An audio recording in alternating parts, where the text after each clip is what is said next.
Setelah viral, Amal Said, dosen Fakultas Pertanian Universitas Islam Makassar, muncul memberikan pengakuan versi dirinya. Videonya meludahi kasir swalayan viral dan kini berimbas pada nama baiknya.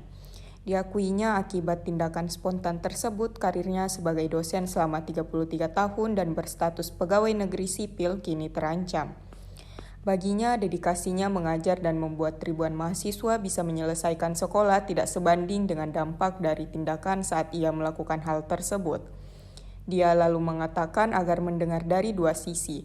Amal pun meminta agar kasir berinisial N itu juga mengakui kesalahannya. Menurutnya, dirinya dan N adalah manusia, jasa yang punya khilaf. Amal lalu mengungkap kronologi versi dirinya. Ia mengaku sama sekali tidak menyerobot antrian.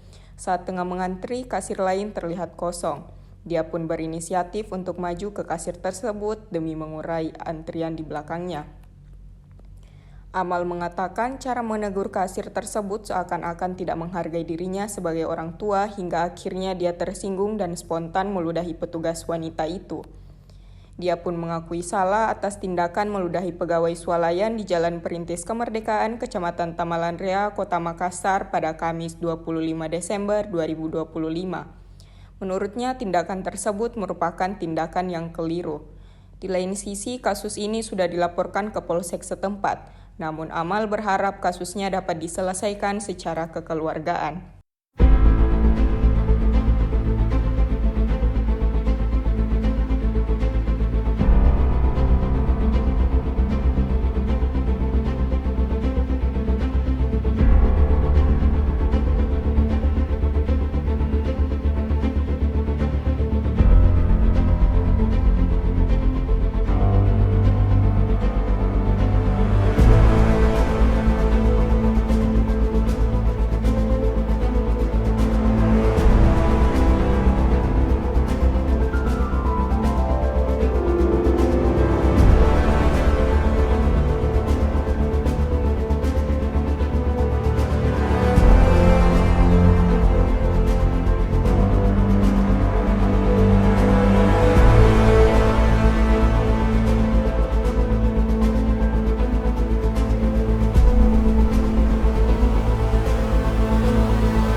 Download Tribun X sekarang, menghadirkan lokal menjadi Indonesia.